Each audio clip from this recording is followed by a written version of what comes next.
ఒక అందమైన పల్లెటూరిలో పొద్దున్నే సూర్యుడు వచ్చాడు. బంగారు రంగులో మెరిసిపోతున్న ఆ సూర్యకిరణాలు ఇళ్లను తాకుతున్నాయి. ఈరోజు హోలీ. అందరూ తన ఇంటి ముందు రంగురంగుల ముగ్గులు వేసి ఈ పండుగ కోసం చాలా ఉత్సాహంగా సిద్ధమవుతున్నారు. ప్రకృతి కూడా పూల పరిమళాలతో కొత్త కళను సంతరించుకుంది. రాము మరియు తన స్నేహితులంతా ఒకచోట చేరి రంగురంగుల గులాల్ మరియు నీటి బుగ్గలతో హోలీకి రెడీ అయిపోయారు. సిల్వర్ బౌల్స్లో ఉన్న ఆ ఎరుపు, పసుపు మరియు గులాబీ రంగులు చూస్తుంటేనే చాలా సంతోషంగా ఉంది. పిల్లల తొందర చూస్తుంటే ఈసారి హోలీ చాలా ప్రత్యేకంగా ఉండబోతోంది అని అనిపిస్తోంది. హోలీ మొదలయింది. హోలీ హాయ్ అంటూ అందరూ ఒకరిపై ఒకరు రంగులు చల్లుకుంటున్నారు. గాలి అంతా రంగురంగుల పొడితో నిండిపోయింది.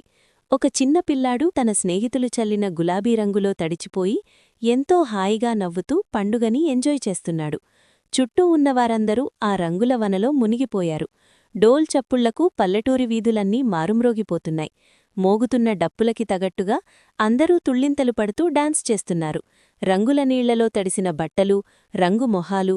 ఒక్క మాటలో చెప్పాలంటే ఆ ప్రాంతమంతా సంతోషసాగరంలా మారిపోయింది. ఈ పండుగ నిండుగా స్నేహాన్ని మరియు ఉత్సాహాన్ని తెచ్చింది. రంగుల మధ్య విద్వేషాలు మరిచిపోయి అందరూ ఒకటైపోయారు. చివరికి రంగురంగుల మొహాలతో అందరూ కలిసి స్వీట్స్ పంచుకుంటూ ఒకరినొకరు హత్తుకుని హోలీ శుభాకాంక్షలు చెప్పుకుంటున్నారు. నిజమైన పండుగ అంటే రంగులు చల్లుకోవడం మాత్రమే కాదు, మనసులను కలుపుకోవడం కూడా.